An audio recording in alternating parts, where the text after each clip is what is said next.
Antônio, sumiu? Boa tarde. A paz do Oi, Senhor. Dona Valda. É Valda, né? Peraí. Ô, Antônio, Peraí, gente. apresenta ela. É, João veio falando. Aqui.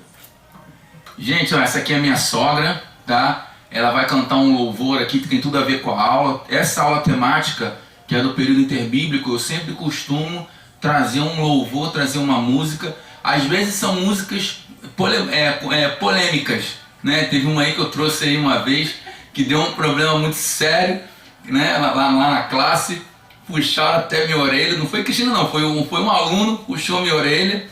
Mas essa daí tem tudo a ver. Se eu fosse dar ano passado, o período interbíblico, eu ia trazer essa música, né? Porque é do CD da minha sogra. Não é porque é minha sogra não, mas quando eu ouvi ano passado, essa música me deu um estalo sobre esse período interbíblico que a gente está vivendo, tem tudo a ver. Então eu pedi para ela cantar, porque se eu fosse cantar, não ia ter aula hoje. Então tem tudo a ver, então vamos sentir a letra, a música, vamos deixar Deus falar com a gente através de todos os momentos que nós vamos passar hoje através da aula, tá bom, gente? Eu já cantei lá no Provive, foi outra música. Vou colocar. Quer que eu coloque? Não. Vamos lá. Uhum. Fica à vontade.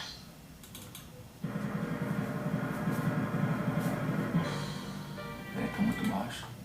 Rapidinho.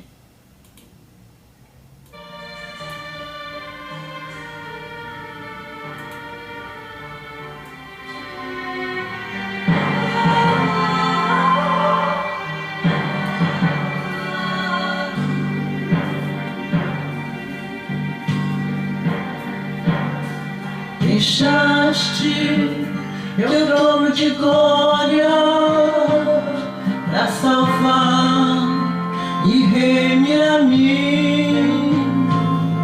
Derramaste teu sangue no Gólgota, seu amor foi tão grande por mim.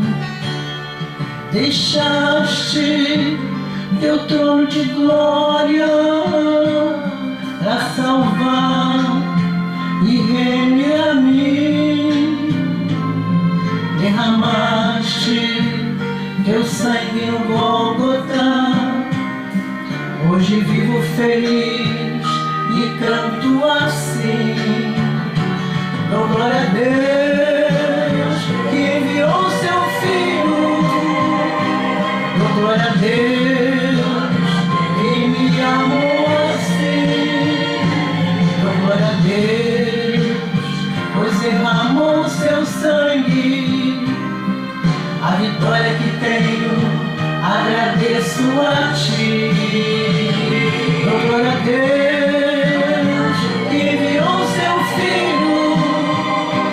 Dou glória a Deus que me amou assim.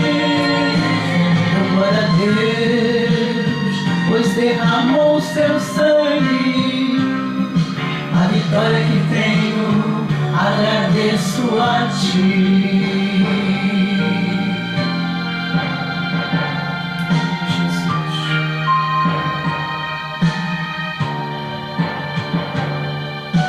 Mas ao terceiro dia ressurgiu vitorioso com as chaves nas mãos. A morte não pôde suportar a glória de Deus na ressurreição. Mas ao terceiro dia ressurgiu vitorioso com as chaves nas mãos. A morte não pôde suportar a glória de Deus na ressurreição. Dou glória a Deus que enviou seu Filho. Dou glória a Deus, Ele me amou assim. Dou glória a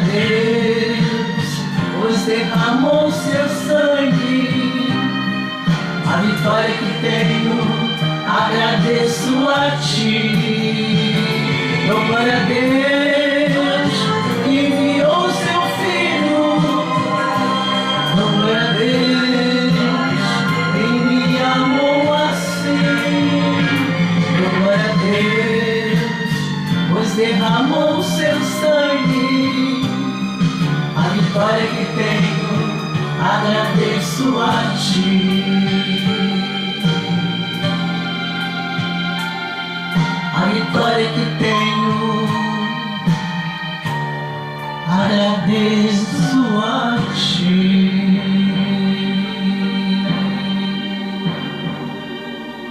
Amém.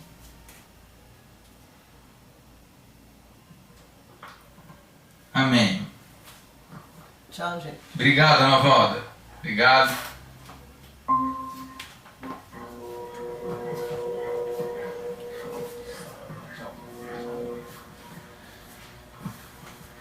Tá desligado o microfone.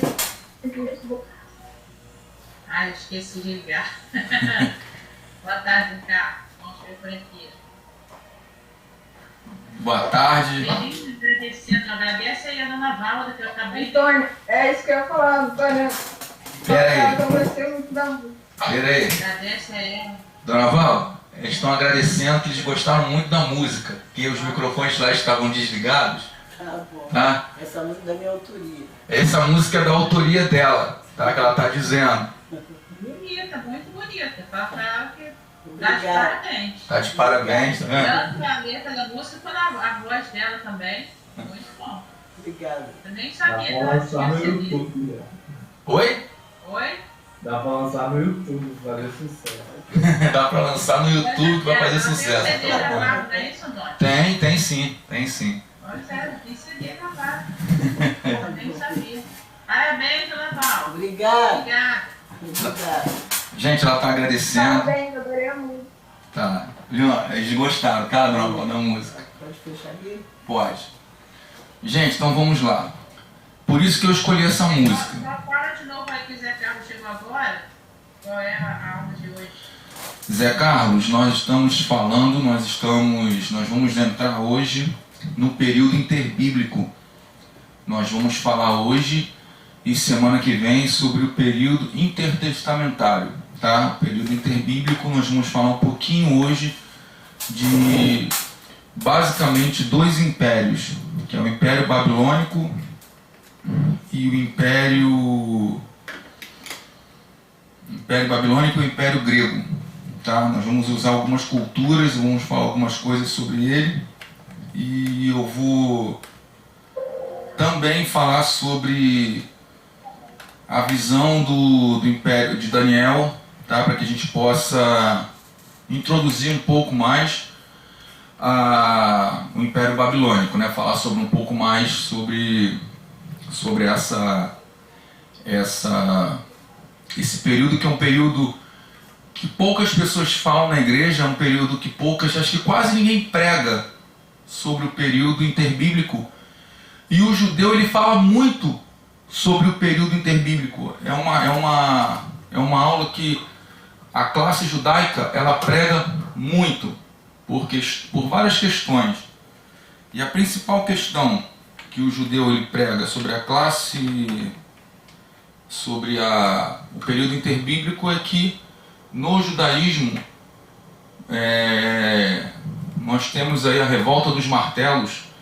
O Lucas ele tem esse conhecimento, que ele estuda história, então eu creio que ele sabe sobre a revolta dos martelos, que tem o principal foco, o principal líder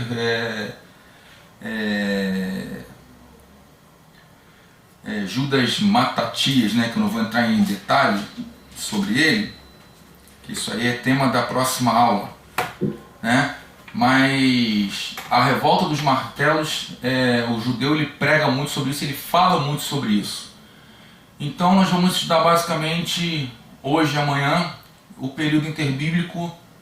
Eu vou falar um pouquinho sobre esse período, né? Que todo ano eu tenho uma incumbência, eu pretendo esse ano também falar sobre alguns livros apócrifos, né?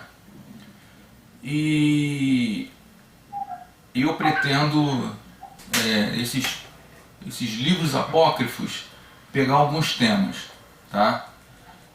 E eu vou começar, eu não tenho como eu começar a falar sobre o período interbíblico sem falar daquela estátua do capítulo 2 de Daniel, certo? Que o rei Nabucodonosor tem um sonho, certo? E Daniel interpreta esse sonho. Eu não tenho como começar essa aula sem falar dessa estátua, sem falar disso, certo? Basicamente, tá? Basicamente, esse período, tá? Praticamente, esse sonho, né, que Nabucodonosor teve, foi em torno aí de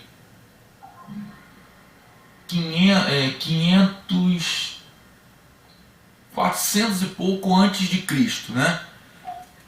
Aqui, segundo os meus relatos, eu posso estar até enganado, mas segundo os meus relatos aqui,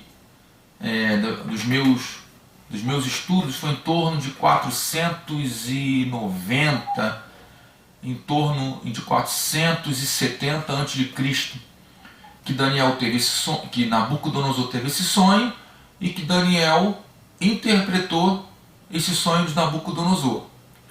Aí eu falo para vocês, como que uma pessoa, certo, vai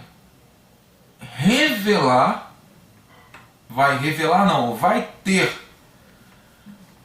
uma interpretação ou vai ter um sonho, vai ter uma interpretação não, vai ter uma profecia, que isso aí é uma profecia, de 470,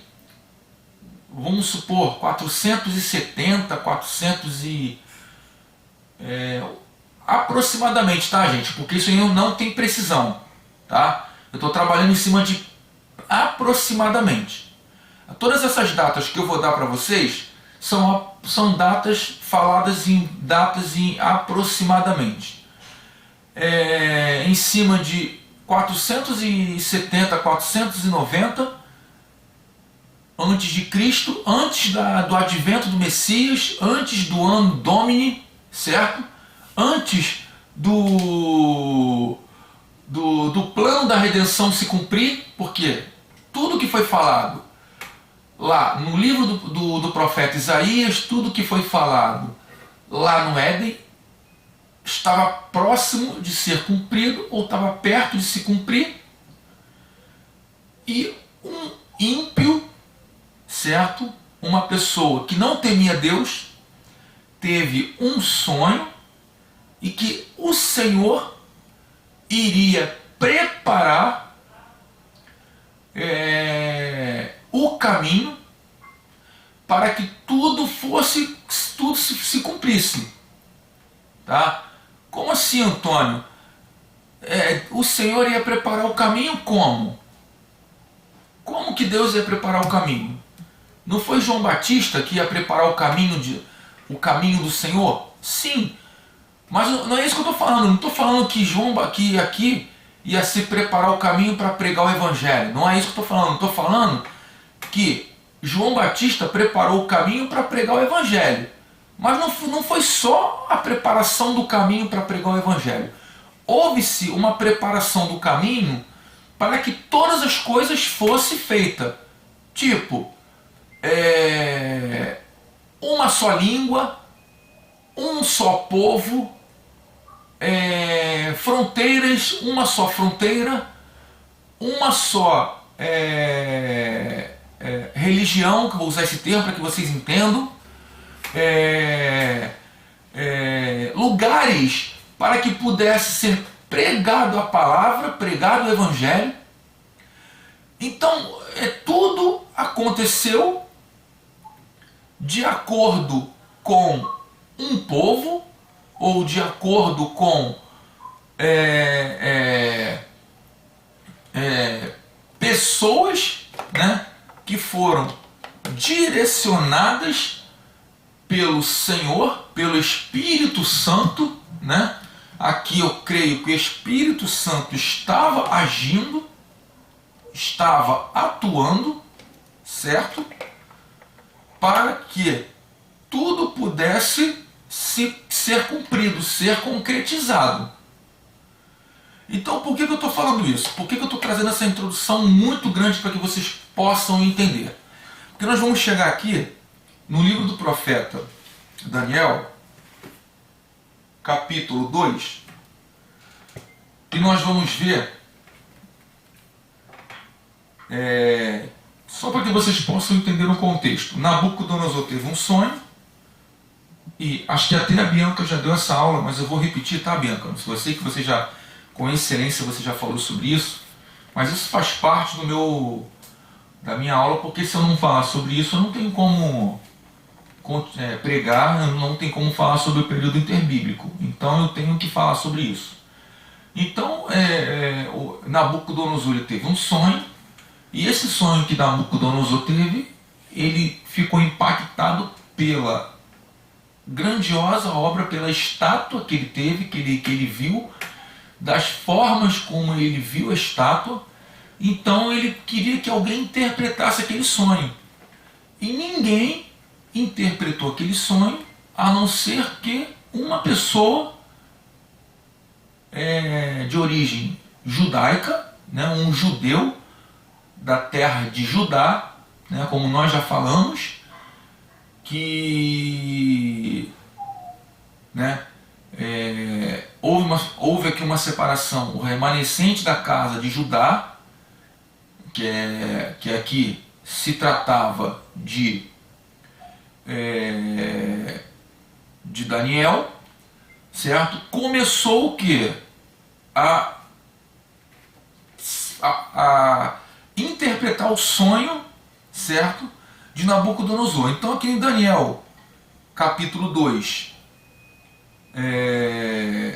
versículos 32 em diante, eu vou ler só do 32 em diante. Se vocês quiserem ler do capítulo 2 todo, é bom, para que vocês possam ver o contexto.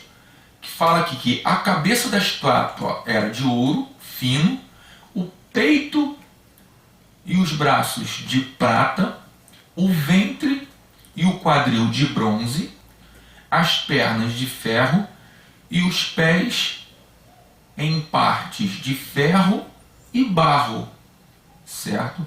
Enquanto estavas vendo isto, uma pedra soltou-se sem auxílio de mãos e feriu a estátua nos pés de ferro e de barro, e os esmigalhou, né? Contando que veio uma pedra e esmigalhou.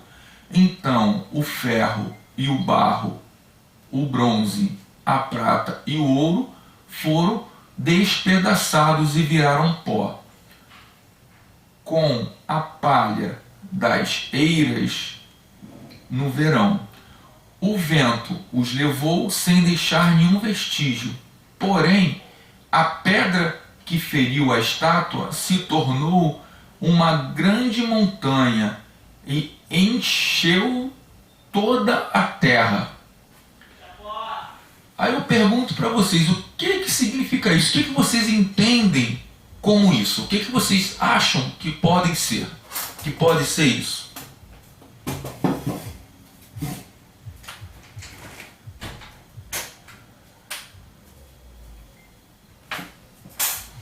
A questão da pedra. Os itens, né? Oi? Que podem ser isso que os itens, essas Os itens, as partes, a pedra, tudo. O que pode ser? Cada coisa. Nós sabemos que às vezes tudo é falado, né? Que cada parte, a cabeça de ouro é o império é o Império Babilônia. babilônico, a cabeça de prata é o Império Persa, isso tudo está certo. Mas e a pedra e a parte, assim, eu gostaria que vocês falassem um pouquinho, mesmo que fosse repetitivo, eu queria que vocês falassem para que a gente possa, daqui para frente, a gente conversar melhor. A gente começar a trocar uma ideia e conversar melhor, assim, mesmo que seja repetitivo.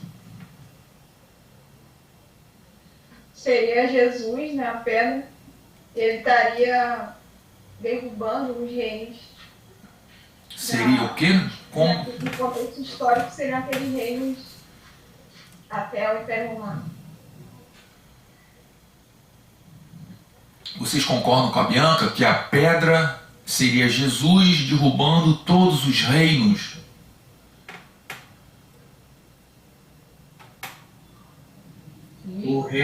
O reino de Cristo, ele não é um reino terreno, é um reino espiritual. Então, Sim. ele E tem está uma dessa. libertando a gente do domínio espiritual das coisas mundanas para as coisas espirituais. Então, porque o reino deles está além dos impérios que iriam seguir a partir do Império Romano. Me lembra aquele cântico, né? Que diz: os reinos vêm e vão, seu trono acima está.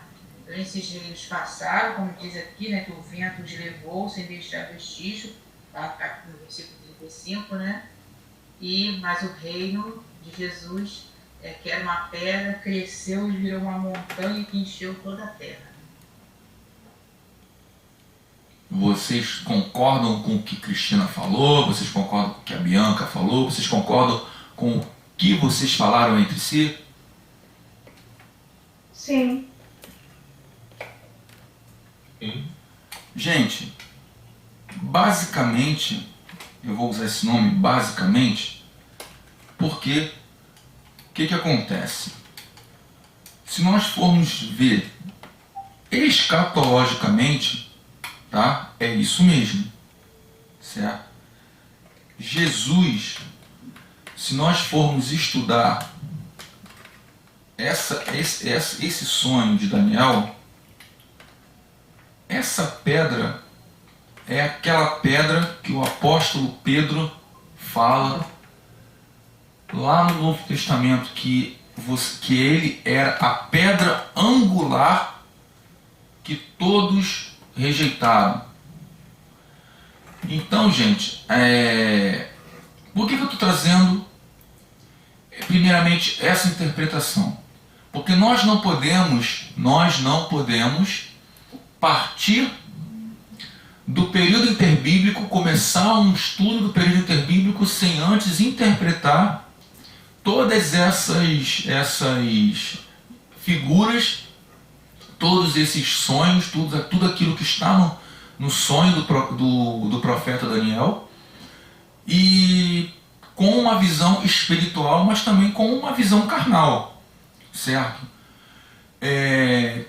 Eu também pesquisei também em algumas imagens, em algumas figuras, né? Que também fala sobre, tem uma outra plataforma, que é uma plataforma de concreto, né? Que fala que essa escultura foi criada em cima de uma plataforma de concreto. Essa plataforma de concreto é a queda do Império Romano. Eu não vou entrar nesse detalhe, que foi no ano 470, acho que foi 473, se não me falha a memória. Lucas, acho que pode me corrigir, mas eu acho que foi 473 antes de Cristo. Foi 400, se não me engano, foi 476. Isso, então foi isso mesmo, Lucas. Eu confundi o 3 com o 6. Então, a queda do Império Romano. Então, o que acontece, gente? Se nós pararmos para ver, um ímpio, o Senhor já estava preparando uma pessoa, um rei, certo? Lá atrás, que estava dando todas as coordenadas para que fosse preparado, tá? Fosse organizado um período de silêncio que seria em torno de 400 anos, para que esse período de silêncio as pessoas não mais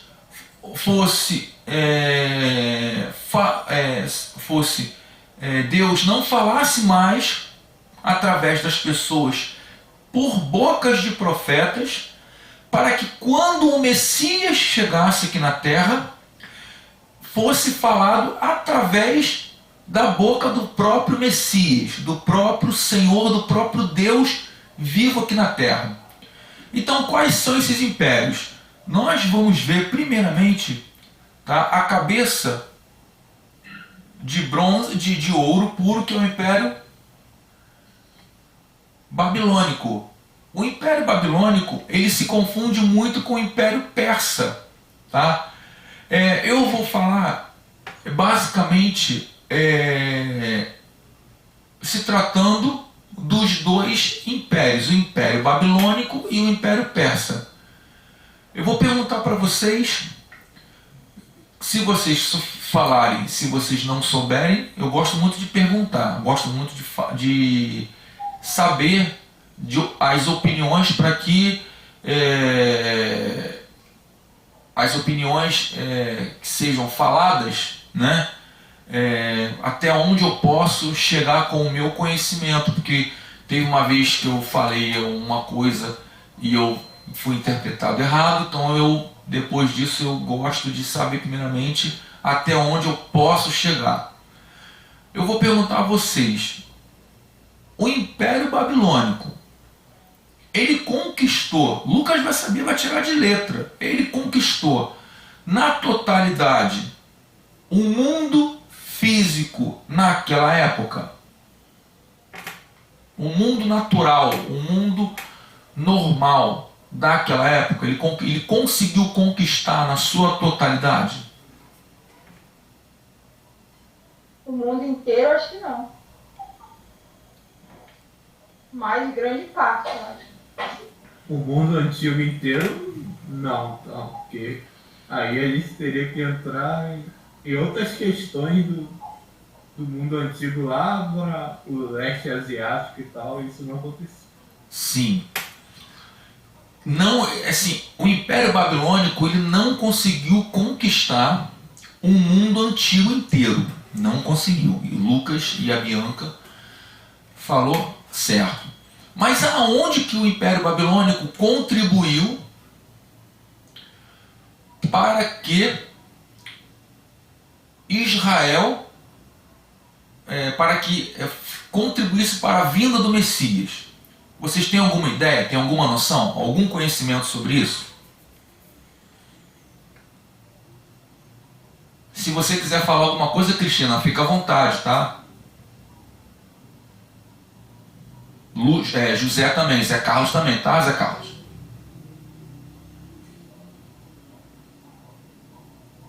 A gente sempre bate nessa tecla dos centros de ensino do judaísmo. O Império Babilônico, ele contribuiu muito com os centros de ensino do judaísmo. Que centro de ensino do judaísmo é esse? Eu sempre falo aqui. Pode falar, Cristina, eu sei que você está querendo falar.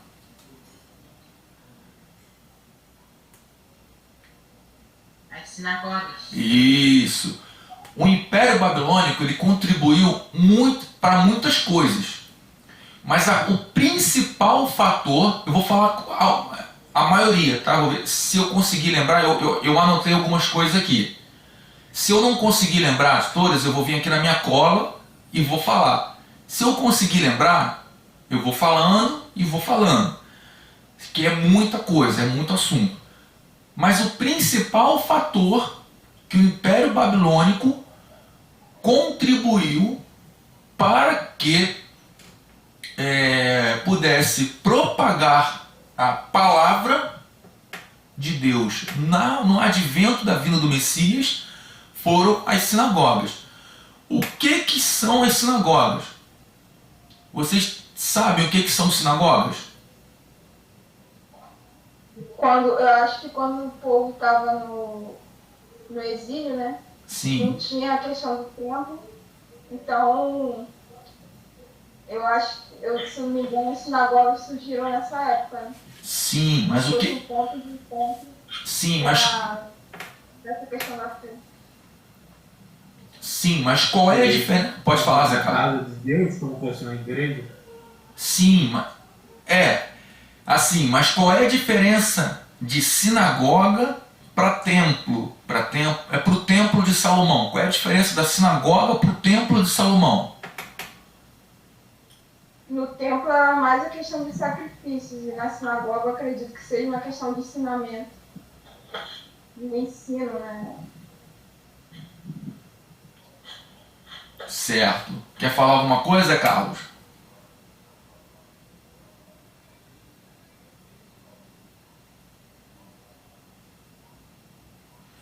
Certo. Sinagoga vem no nome hebraico Beit Midrash. O que é Beit Midrash?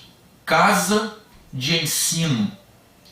Esse nome, casa de ensino, foi o que a Bianca falou. Quando as pessoas, os judeus, saíram lá de Judá, lá de Jerusalém, que tinha o templo, e não puderam fazer adoração, sacrifícios de louvor em adoração lá no templo de Salomão, e tiveram que ir para o exílio, certo? Por causa da idolatria a outros ídolos, a outros deuses. O que foi feito? Eles foram lá para a Babilônia.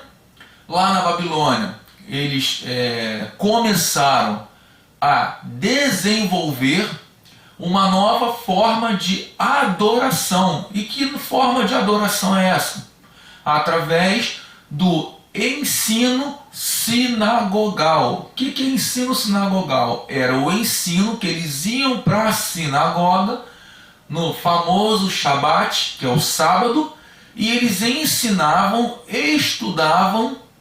Aí eu pergunto para vocês, eles estudavam a lei? Vocês têm noção se eram a lei ou não? O que vocês acham? Eu acho, não sei naquela época, né? Mas na época de Jesus, por exemplo, ele deu o livro de Isaías, né? Sim. Lá na sinagoga, né? Sim, Bianca, eu estou falando, sim, na época de Jesus sim, mas eu estou falando na época da Babilônia, quando eles foram exilados lá na Babilônia. Eles estudavam a lei. Lembre-se lá de Esdras, quando nós estudamos Esdras, que foi depois do exílio babilônico.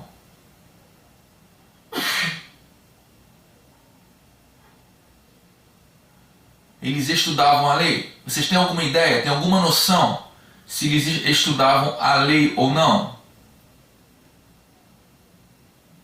Agora eu não me lembro dessa parte de Êxodo, mas eu acredito que pelo fato de terem passado por esse período, né, que estavam longe de casa, provavelmente a questão da lei deve ter sido muito enfatizada, porque para que aquelas gerações futuras continuassem, né, seguindo os mandamentos e tudo. Certo. Aí eu falo para vocês, Bianca, eles não estudavam a lei. Lembra que lá no livro de Esdras, pode falar, Cristina? É porque aqui no livro de Neemias, quando Esdras vai para Jerusalém, ele lê a lei diante do povo, capítulo 8. Sim, mas eles acharam... Ele é estudioso da lei, aí ele lê a lei. Aí ele fala sobre festas tabernáculos. Sim. Mas tem um capítulo aí, acho que, eu não sei se é no livro de Esdras, eu não sei. Eu não lembro se é Esdras ou Neemias, mas trata-se deles acharem o livro da lei. O livro da lei estava perdido, a Torá estava perdida. Isso foi no tempo do rei Josias. Não. A Torá estava perdida, tanto que quando eles lá na Babilônia, quando eles começaram a estudar lá na sinagoga, eles começaram a fazer um culto sinagogal de eles usavam o livro da lei. O livro da lei não, eles usavam não é o livro da lei, eles usavam a Taná. Eles pegavam os livros dos profetas e dividiam os nefins e os ketuvins e correlacionavam esses livros como se fosse a lei e estudavam esses livros, certo? Josué, Daniel, Isaías, Jeremias, como se fosse um livro, certo? Os pergaminhos que eles escreviam como se fossem livros para que se pudesse estudar os livros, certo? Da lei. Então, esse processo de estudo da sinagoga começou a se desenvolver até o ponto de estar na época de Cristo, na época de Jesus, ter um culto sinagogal, tá? Totalmente desenvolvido. Tanto que quando a gente vai ver, quando Jesus fala, né, ele vai lá no livro do profeta, quando ele vai na sinagoga, ele fala: e o Espírito do Senhor está sobre mim, e eu vim para pregar boas novas aos quebrantados. Ele fala sobre o profeta Isaías, e logo em seguida tem um estudo da lei referente àquele capítulo que fala sobre o livro da lei. As sinagogas, ela tratava-se de estudar a lei. E a sinagoga, ela teve bastante ênfase no período da Babilônia, no período do Império Babilônio. Por quê? Por causa que o templo tinha sido destruído, não tinha como eles irem lá na Babilônia adorar, fazer sacrifícios, então eles faziam o culto ao Senhor lá nas sinagogas. Aí eu falo para vocês, nas sinagogas faz-se sacrifícios, faz-se adoração, entrega-se ofertas de sacrifício? Eu vou chutar assim, que eu vejo nos filmes que passam daquela época. Eu nunca vejo não, questão de sacrifício. Na sinagoga, até hoje, até nas sinagogas de hoje, tá? Não se faz culto de sacrifício. Por quê? Porque, como eu já falei, a sinagoga, ela é uma escola de ensino.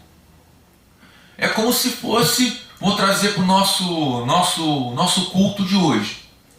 É como se fosse uma escola bíblica. Você vai para lá e faz a escola bíblica dominical e faz o culto. Então, o Império Babilônico, ele deu muita ênfase ao desenvolvimento da sinagoga. No Império Babilônico também deu-se muito, como é que eu vou falar?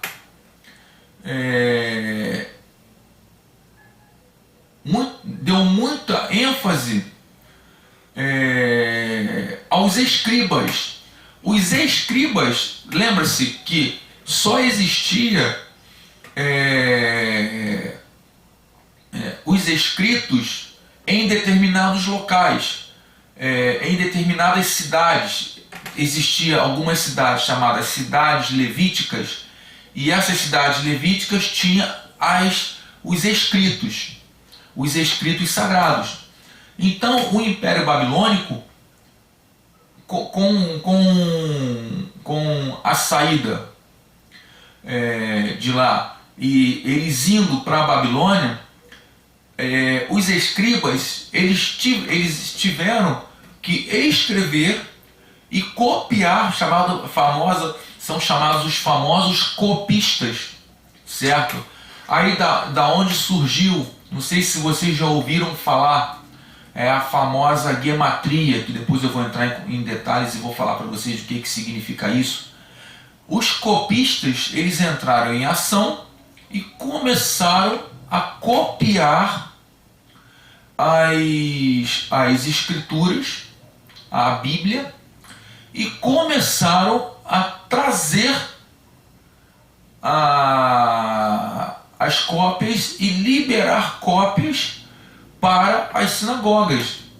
Por quê? Porque na verdade não existia cópia suficiente para que pudesse ter um número suficiente de cópias para que todas as sinagogas tivessem os escritos. Então os escribas eles tiveram uma importância muito grande em relação ao desenvolvimento da proliferação da palavra, certo? Já no Império Persa, né, que teve o Império Babilônico e teve o Império Persa. O livro da lei, Cristina, ele é descoberto no Império Persa. E o livro da lei ele começa a ter a leitura do livro da lei, e no livro da lei, certo, começa a ter uma renovação espiritual e começa a ter a proliferação e o estudo da Torá, certo, por todo o culto sinagogal. Aí o que a sinagoga começou a desenvolver? Começou a desenvolver, nós chamamos de momento introdutório, certo? Que é a chamada Parashá e a chamada Haftará. A Parashá é onde é a palavra, certo? Que é a porção. No culto evangélico é a porção. E no culto evangélico não, no culto judaico é a porção do sábado. E no culto cristão, né, no culto no nosso culto é a pregação, é a palavra, né, que a gente pega qualquer capítulo, qualquer versículo, e Deus fala com a gente lê, estuda e prega sobre aquele assunto. Já na sinagoga não é assim, tem um estudo no ano e pega e fala sobre aquele estudo anual na sequência e é falado. Então, no Império Persa acham o livro e o livro da lei, há uma renovação espiritual muito grande, porque eles conseguem relacionar o livro da lei com o livro dos profetas, certo? E tem uma influência muito grande, como eu falei, lá no período de Jesus, lá no período em que Jesus ele vem, e aí daí começa a ter o quê? A se tornar, começa a reformular e começa a crescer e fazer os chamados doutores da lei. Os doutores da lei, eles começam a surgir nesses primeiros períodos aqui no Império Persa, certo? Eles começam a estudar a lei aqui nesse período. E como que esses doutores da lei eles começam a surgir? Quais são esses doutores da lei? Como que esses doutores da lei eles começam a surgir? Vocês têm alguma ideia?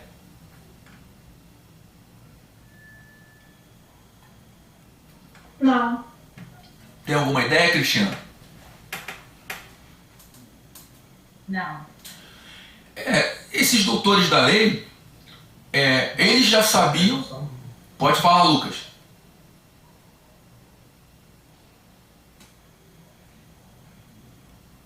Lucas. Eles que não sabem também não, como é que surgiu. Ah, tá, não, porque eu não ouvi ele falar.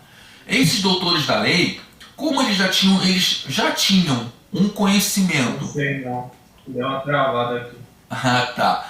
Como eles já tinham um conhecimento muito grande do livro dos profetas, que o livro dos profetas que eu falo é profeta, os Nefims e os Ketuvins, né, do judaísmo, ou os livros históricos e os livros de profetas maiores, profetas menores, aqueles livros, né, da nossa Bíblia, eles já tinham um conhecimento muito grande desses livros.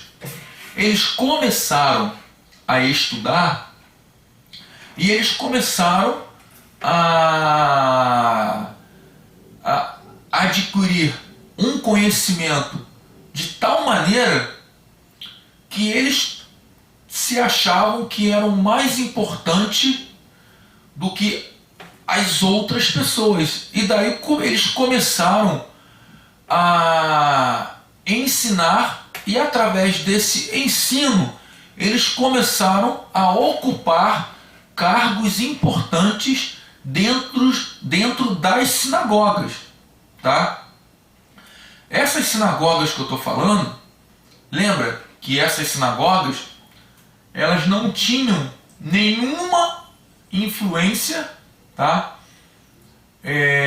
Lá no início do Império Persa, lá em 397 a.C., eles não tinham nenhuma influência, certo?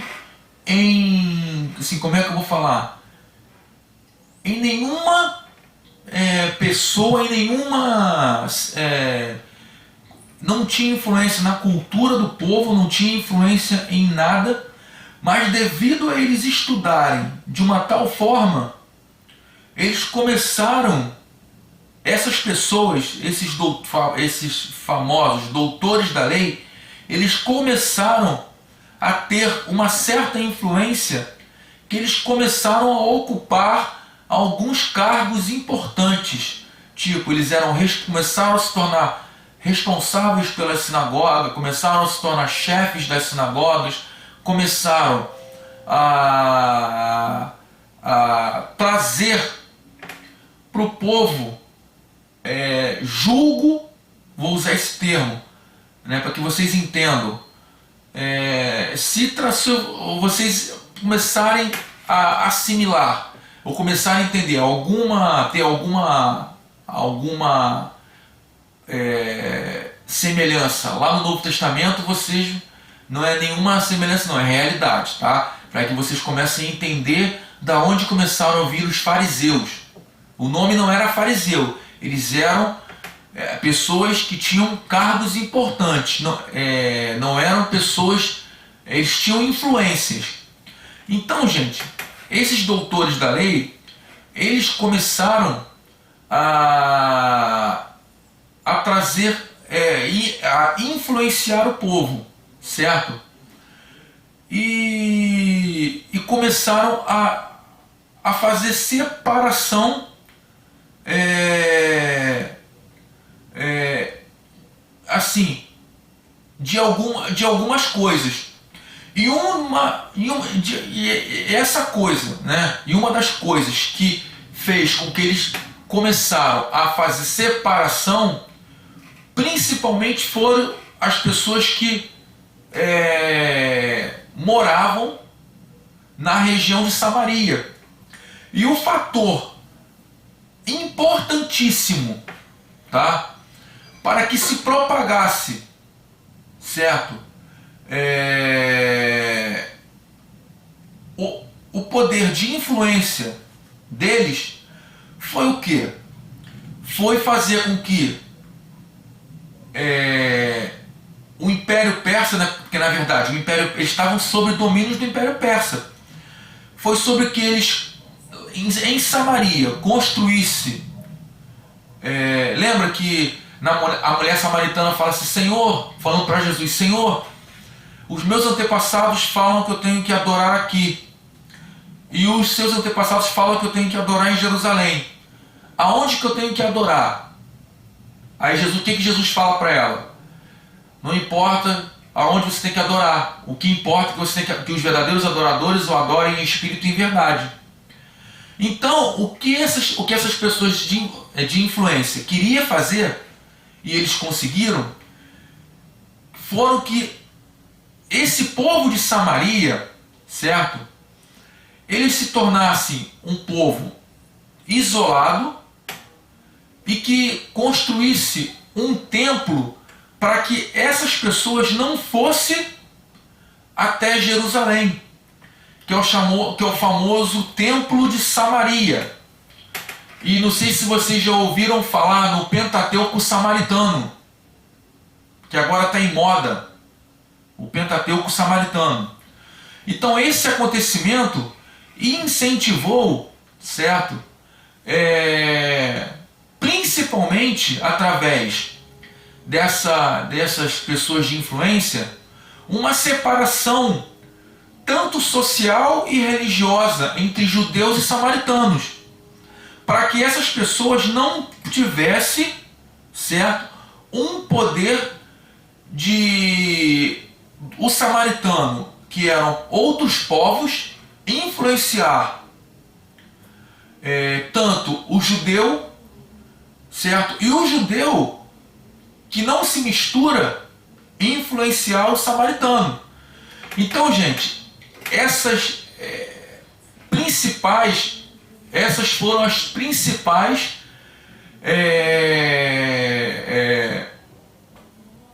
assim, como é que eu vou falar? Os principais fatores que fez com que desenvolvesse, para que tivesse um desenvolvimento religioso nos impérios persa e babilônico, tá? Alguém tem alguma pergunta, quer falar alguma coisa? Lucas, Cristina, pode ficar à vontade, tá? Eu estou aqui para aprender também, não sou dono da verdade, fica à vontade. Tem alguém que quer falar alguma coisa? Eu tenho duas perguntas. Pode perguntar. Você falou sobre o templo samaritano, tinha um templo em Samaria. Não entendi, Bianca, picotou aqui para mim.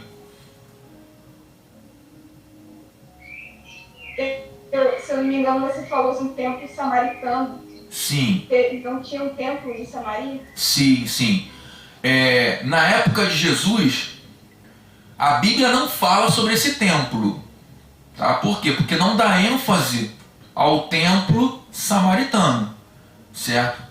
Mas a história diz, isso eu peguei em alguns livros teológicos que falam que no período do Império Persa e Babilônico foi construído um templo, certo, em Samaria, para que os samaritanos pudessem adorar, certo, que eles acreditavam também no Deus de Israel, porém Israel não queria que eles adorassem o Deus de Israel. Então foi construído um templo lá, certo, para que eles pudessem adorar o Deus de Israel. Mas eles não iam no monte? Oi? A mulher samaritana, ela não fala de adorar no monte? Sim, fala sim. Entendeu? Ela pergunta para Jesus, que falam para ela que tem aquela coisa de ir no templo de Jerusalém ou adorar no monte, que Monte Gerizim. faz parte dos ancestrais dela. Sim, Não fala que tem um templo lá. sim. Na próxima aula eu vou trazer, eu vou pesquisar com mais detalhes sobre esse templo, tá? Em Samaria, e vou trazer para vocês com mais detalhes, certo? Eu não sei se na época de Jesus esse templo foi destruído, tá? Porque fala-se pouco sobre esse templo de Samaria, esse templo samaritano. Fala-se pouco. Como também fala-se pouco do Pentateuco samaritano. Mas o fato é que todos os livros que eu pesquisei sobre o período interbíblico, fala-se sobre o templo samaritano construído pelo Império Persa e Babilônico para que eles pudessem adorar o Deus de Israel lá. Tá? Eu vou pesquisar um pouco mais sobre isso e trago para vocês na aula que vem. Tá ok? Uma outra coisa com dúvida. Lá você falou que eles encontraram a lei lá mais pra frente, né? Sim. Que você falou que a sinagoga que iniciaram no Império Babilônico, mas só mais pra frente que eles encontraram o livro da lei. Sim. Então antes, no começo das sinagogas, quando ainda era no Império Babilônico, qual era o ensino que era dado? Era o ensino da Taná. Eles pegavam o livro dos profetas, que vai de Josué a Malaquias na nossa Bíblia, e era ensinado, porque na verdade o que acontece? Se você pegar um culto sinagogal, Bianca, e for pelas porções da Haftará, ou seja, do capítulo 1 até o capítulo 4 de Gênesis, no final do capítulo 4 tem lá as porções que são chamados paraxás. Essas paraxás tem lá todos os capítulos do Antigo Testamento. Só faltava essa, tem gente me ligando. Alô? Alô? Gente?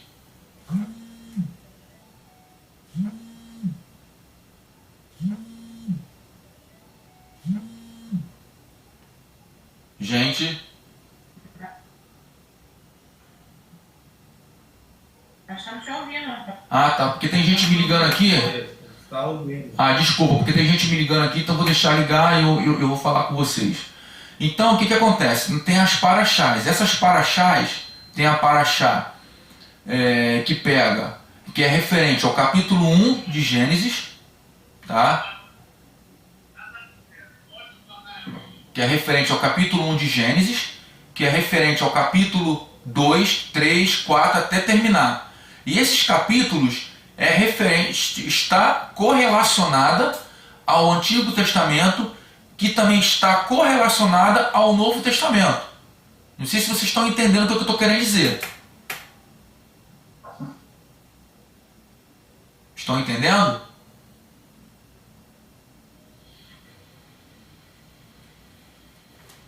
Gente?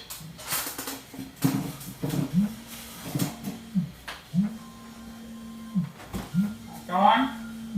Oi, estou ouvindo. Não estou ouvindo, explica de novo. Vamos lá então, olha só. O que acontece? Eu estou aqui com a minha Taná aqui. Vamos lá. Eu estou aqui.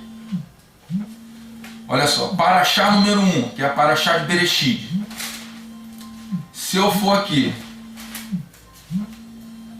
na Paraxá 2, que é a Paraxá de Noé, tem aqui a Haftará de Bereshit, que é Isaías 42:5, 43:10, 42:5 a 21. Todas essas passagens aqui que eu falei de Isaías corresponde a essa Paraxá 1 aqui de Bereshit. Entenderam?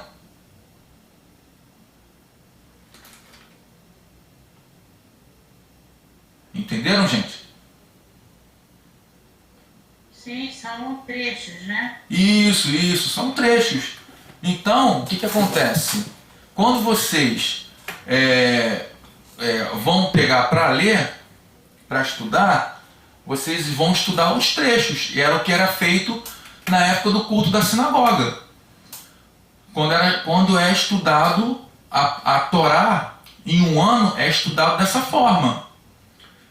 quando você pega para estudar a Torá no culto de uma sinagoga, é feito assim, entendeu? Sim. Então, eram os profetas, né? E isso, na verdade, para o judaísmo, eram os profetas. Profetas maiores para a gente, profetas maiores, profetas menores. Tem algumas determinadas passagens que são Josué, Ruth, Cantares. Depende da passagem que é relacionada àquele. Quer ver? Vou pegar um exemplo aqui para que vocês possam ver. Ó. No Novo Testamento, ó, essa mesma passagem que eu falei para você, no Novo Testamento, ó, Mateus 1, de 1 a 17, que fala sobre a criação. Marcos 10, de 1 a 12. Lucas 3, 23 a 28.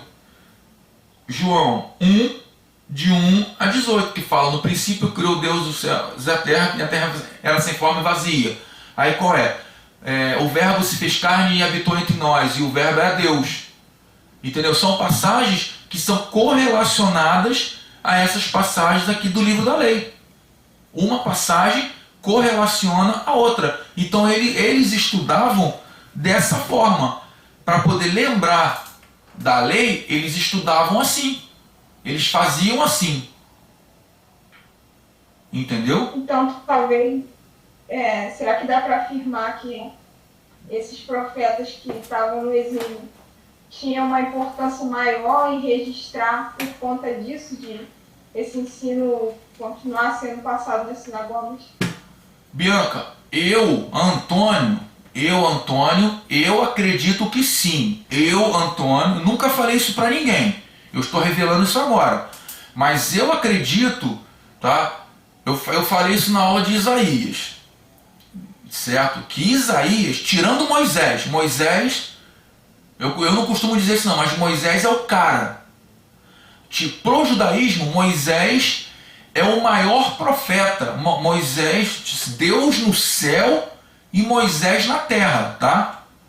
Tirando Moisés, Isaías é um dos maiores profetas do judaísmo.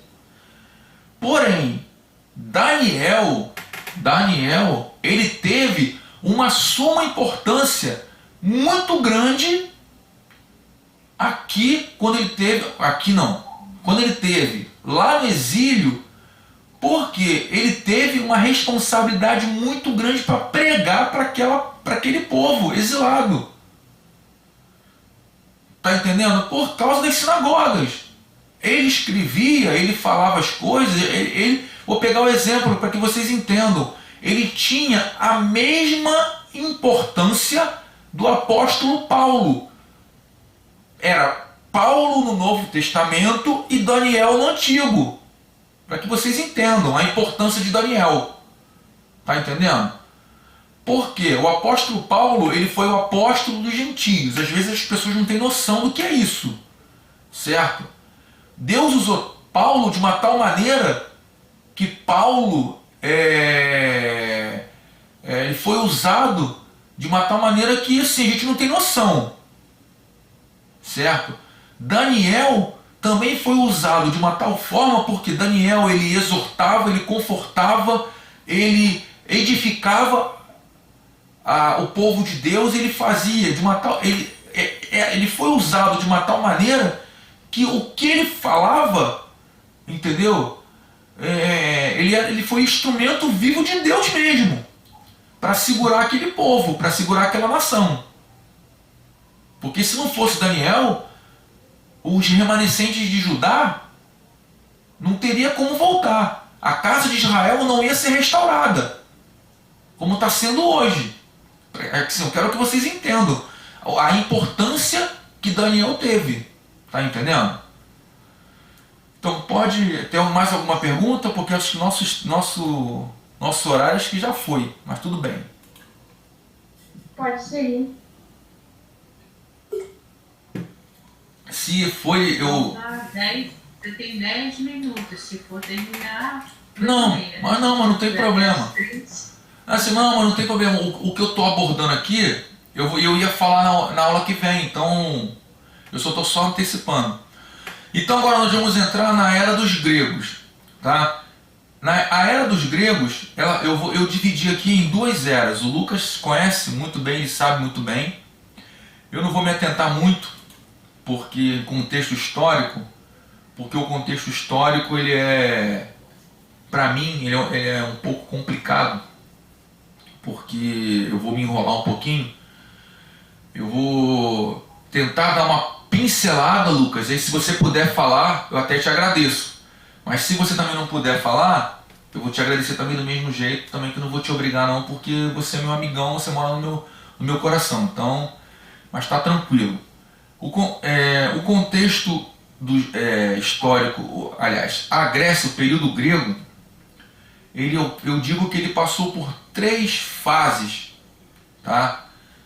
Qual foi a primeira fase? A primeira fase foi a fase da conquista de Alexandre o Grande. Alexandre o Grande, lembra que eu perguntei lá atrás qual foi o maior conquistador?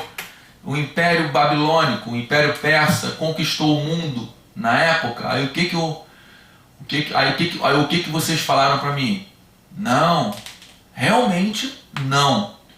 O Império Grego, ele foi um império, certo, que conquistou a maior quantidade de terras, a maior parte da civilização humana do planeta, tá? O Império Grego conquistou mais território do que até mesmo o Império Romano, tá? Sim, Paulo Alexandre o Grande, né? Isso. Tinha essa questão da construção. Isso. Através de Alexandre o Grande.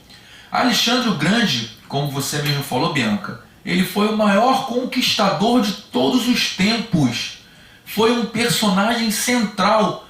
Ele conquistou a Pérsia, conquistou a Babilônia, conquistou a Palestina, conquistou a Síria, conquistou o Egito, conquistou a Índia Ocidental.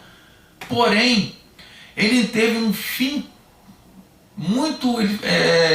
não vou dizer que ele foi trágico, né? Ele morreu muito novo, ele morreu aos 33 anos. Não tem nenhuma alusão, tá, gente? Com a morte, com a idade de Cristo, não, tá? Não teve. Ah, não, Alexandre o Grande morreu aos 33 anos porque Cristo morreu e vamos espiritualizar isso. Não, não tem nada a ver com espiritualidade, não. Não tem nada a ver com princípio de espiritual, não, tá, gente? Tá? Tem gente que fala, mas não tem nada a ver com isso, não. Pelo menos assim, eu penso. Tá? Ele morreu aos 33 anos.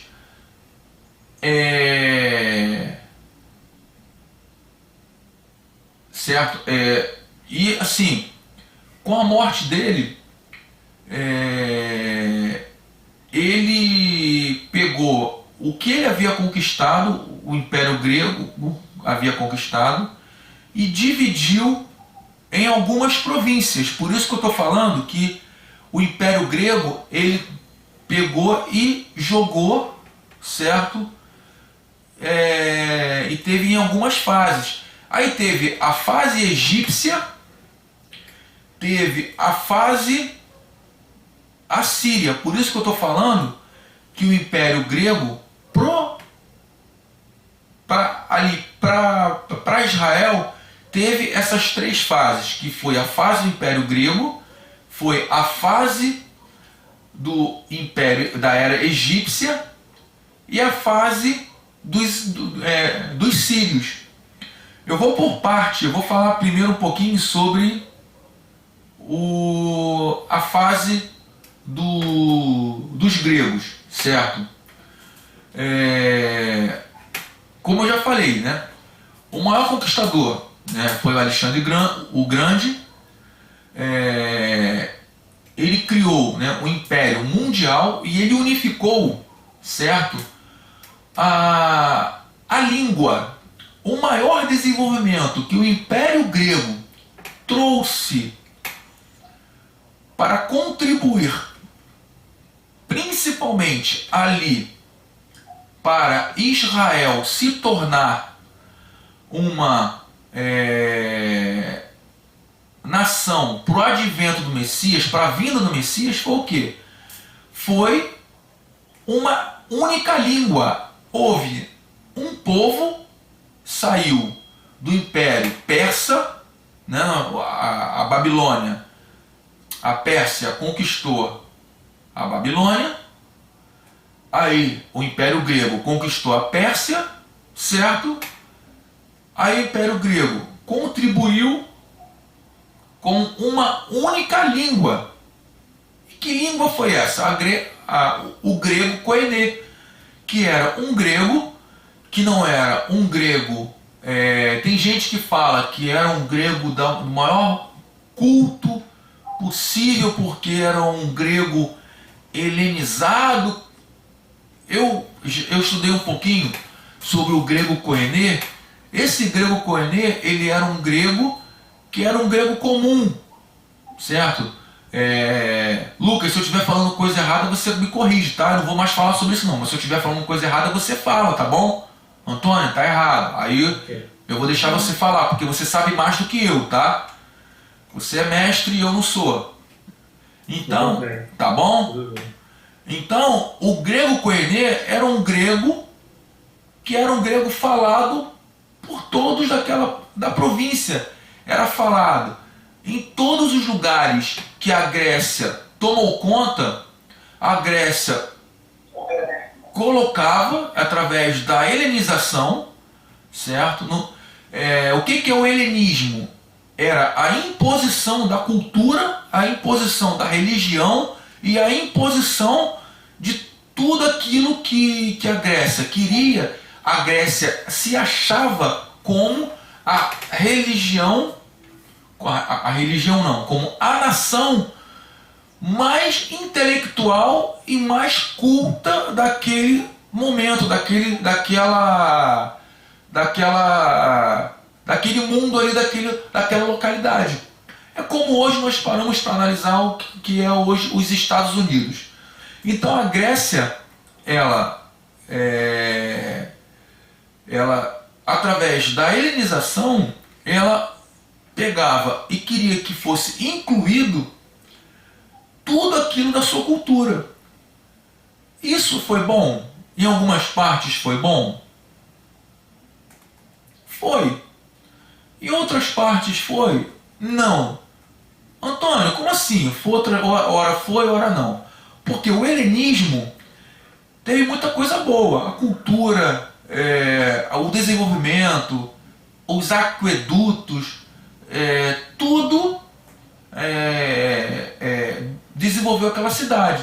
Mas tinha algumas culturas que eles tinham que, o panteão grego, eles tinham que adorar o panteão grego, eles tinham que fazer tudo o que a cultura grega determinava para que eles tinham que fazer. Lembra que eu falei para vocês, não diretamente, mas indiretamente, que lá no Império Persa houve uma limpeza espiritual através do estudo da Torá, do estudo nas sinagogas. Com o Império Grego, isso se perdeu, isso eles não poderiam mais fazer. Eles tinham que fechar as sinagogas, eles tinham que deixar de cultuar o Deus de Israel. Porque para os gregos não era atrativo, não tinha nenhuma atração cultuar o Deus de Israel. Então, com isso, a cultura helenista passou o quê? A não ser uma cultura atrativa também para os gregos e também para os judeus. Então a influência helenista sobre a cultura, sobre a religião judaica, produziu um conflito muito doloroso entre as duas culturas, certo? Começou a ter muitos problemas.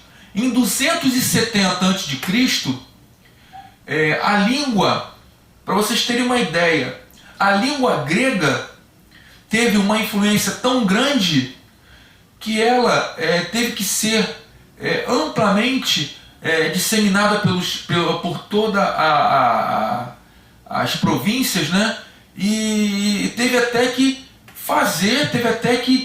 traduzir a Bíblia hebraica, que era a Torá ou a Taná, para o grego, porque eles não aceitavam qualquer tipo de culto em hebraico, certo? E eles tinham que traduzir, eles tinham que falar na língua grega, e essa tradução que houve lá do Antigo Testamento deu-se o nome de Septuaginta. A gente fala muito de Septuaginta, mas às vezes a gente não entende o porquê que houve essa tradução do grego para o hebraico. Foi justamente por causa desse fator, que a cultura grega estava mas tão enraizada através da helenização, que houve esse problema, tá? E os judeus... Septuaginta foi nessa época? Oi? A Septuaginta foi nessa época? Isso, a Septuaginta ela foi nessa época, foi no ano 270 a.C., né? E os judeus fiéis, eles resistiram fielmente a esse politeísmo. Então houve muitos conflitos entre judeus e gregos, e houve vários conflitos, vários problemas entre esses dois povos, né? O Novo Testamento, depois, ele também vai ter essa influência grega. Ele vai ser escrito mais em grego koiné. Isso. Por isso, só o livro de Mateus que ele é escrito em hebraico. Mas ele é escrito em hebraico por causa que ele foi escrito para judeu, certo? Mas os outros evangelhos, eles foram escritos em grego, por causa dessa influência do grego koiné. Justamente, Lucas, que você falou, né? Isso acontece... Também no livro de João, também tem essa questão que eu até comentei na semana passada, eu acho. E eu gosto de ler bastante sobre apologética. E nos livros de apologética falam que o Evangelho de João, ele começa falando toda aquela introdução, né, o verbo e tudo, porque fazia uma referência, né, a questão do verbo, a palavra, que faz uma referência a conhecimento, né? Sim. E nesses estudos que eu faço em apologética, os autores geralmente falam que João ele fez isso por causa dessa influência tipo assim, ele está falando, eu sei que vocês sofreram essa influência do mundo grego, então eu vou falar de uma forma que vocês entendam. Sim. Então era uma influência muito grande que estava acontecendo ali, né? Sim. Então, isso acontece... Quando Jesus fala que ele... Acho que ele fala que ele é o alfa e o ômega e tal, isso são termos gregos para designar princípio e fim. Que ele é o princípio, mas também é o fim. Sim. São termos do alfabeto grego. Mas isso, ô Lucas, isso aí é questão de... como é que eu vou te falar? Porque na Bíblia eu tenho... isso aí é questão de... porque Jesus, quando ele falou, ele não falou que ele era o alfa e o ômega. Mas quando escreveram, aí colocaram que ele era o alfa e o ômega. Porque isso aí é questão de... Como é que eu vou falar? Não é tradução. Cristina sabe melhor as palavras do que eu. É questão de colocação linguística, colocação da língua, né? Colocação da... eu não sei se eu estou conseguindo passar para você o que eu estou querendo dizer, mas assim, um exemplo... Sim, como está escrevendo em grego, então o grego, o alfa e o ômega significa o início e o fim. Isso, como se fosse um exemplo. Um exemplo, a Torá é Bereshit bara Elohim. Tá lá, Bereshit bara Elohim, no original é assim. Aí se eu for trazer para cá, para a nossa língua, no princípio criou Deus os céus. Tá entendendo? É assim, é basicamente isso que eu quero dizer para você. Isso não quer dizer que Jesus falou que ele era o alfa e o ômega.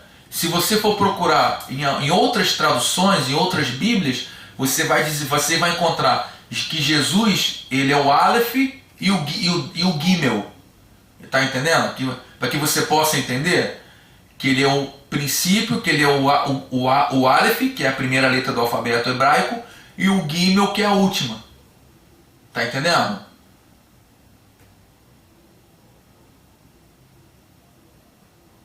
Lucas? Tô entendendo sim. Então, gente, Cristina, você quer falar alguma coisa? Que praticamente eu estou encerrando. Não, eu imaginava como o Guilherme falou mesmo, que alfa e ômega ter sido, porque o Apocalipse também foi João que escreveu, né? Não, existe, olha só. Por causa da língua grega, Apocalipse, ele Cristina, fez olha essa só. colocação. Cristina, não vai tirar a cereja do meu bolo. Não vai tirar a cereja do meu bolo. Eu tô fazendo. Você falou que já está acabando, como é que é ser esse? Não, tô falando no Apocalipse. Apocalipse que vai dar aula sou eu. Sou eu. João que vai dar aula sou eu. Vamos dar a questão desse de alfa e ômega. Não, porque olha só. Imaginar como o Guilherme falou. Eu tô estudando um pouquinho o Apocalipse e está tendo algumas. Eu estou vendo algumas coisas porque estão dizendo, em alguns livros que eu estou estudando, não tem nada provado, que João não sabia ler e não sabia escrever. Ele aprendeu a ler e a escrever na sua trajetória como apóstolo. Isso é livros que eu estou lendo, tá, gente? Não tem nada provado. Eu vou pesquisar com mais detalhes, tá? E isso aí, ele aprendeu a ler e a escrever em grego, não em hebraico. Não sei se vocês estão entendendo o que eu estou querendo dizer. Tá entendendo?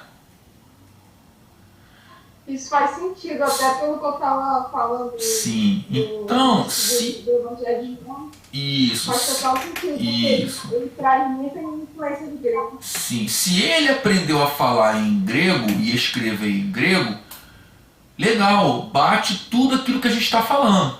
Agora, se ele não aprendeu a falar em grego e ele aprendeu a falar em hebraico, isso é questão de tradução.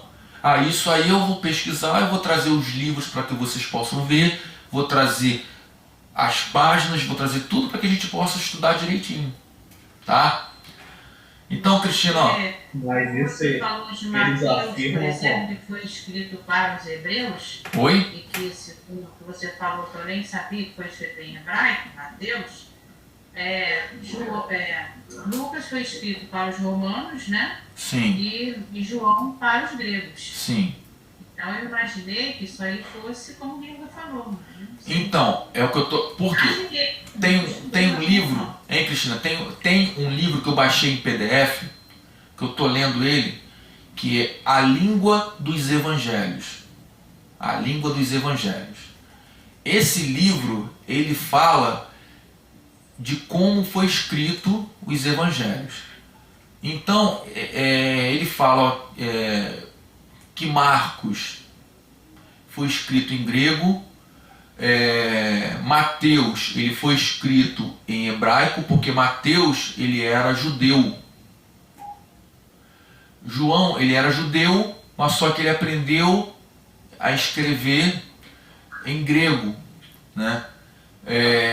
E por aí vai. Eu não terminei de ler esse livro ainda, eu estou lendo ele ainda. Então, o que acontece? Eu vou ver se eu consigo passar para vocês esse livro, essa parte para vocês. Então, quando eu comecei a estudar, eu vi, até eu dei uma aula que eu falei que o Evangelho de Mateus foi escrito em grego. Né? Lembra que eu falei sobre isso? E isso não bate. Eu estou sendo sincero para você, estou falando que isso não bate. Então, quando eu li nesse livro e vi que ele foi escrito em hebraico, eu até levei um susto, falei, ué, eu falei na aula que ele foi escrito em grego, entendeu? Então, por quê? Porque ele foi escrito para o judeu. Como é que ele foi escrito para o judeu e ele foi escrito em grego? Ele tinha que ser escrito em hebraico para o judeu bater e ter toda a sua condição, entendeu? Por isso que ele foi escrito em hebraico, entendeu? Mas tudo bem, deixa eu terminar de ler esse livro e a gente vai debater um pouquinho sobre isso, tá? Mas então, ó, terminei a aula, tá? A sua hora já foi. Já foi mesmo. Já terminou? Já terminei. Eu queria falar. Qual é o nome do livro? A Língua dos Evangelhos. A Língua dos Evangelhos? Isso. Isso que você falou antes, que eles afirmam que eles lia, escrevia em grego e tal, eles afirmam baseado em qual fonte isso? Ou é só uma suposição de uma leitura que os livros fazem? Lucas, eu não... Assim, como é que eu vou falar? Eu não parei eu ainda não cheguei...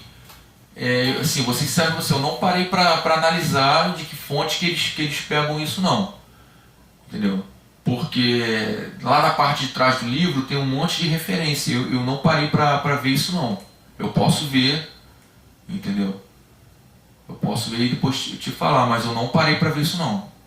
Porque quando eu pego o livro assim, livro digital é muito ruim. Livro digital, ainda mais no meu celular que é pequenininho, aí você para ver, é muito ruim. Entendeu? Para ler é muito ruim. Eu não gosto, eu prefiro livro em PDF. Eu não consegui encontrar esse livro em PDF, não, livro em papel. E eu não consegui encontrar esse livro em papel, entendeu? Eu não consegui encontrar. Gente, eu vou ter que terminar a aula agora. Cristina, eu continuo semana que vem, tá? Tá, semana que vem, 1 hora ainda, né? 13 horas. Sim. Aí no outro domingo, dia 17, a gente passa para 14 horas, porque o culto vai passar para as 10. Sim, aí eu vou ter Tá bom, como Zé Carlos? terminar a segunda. Vem, ainda vai ser 13 horas, no próximo, aí nós vamos para as 14, porque não vai dar tempo da gente ir no culto e chegar para entrar 1 hora na aula, tá? Então vamos orar para a gente encerrar. Pai querido, louvamos o teu nome, agradecemos, Pai, aqui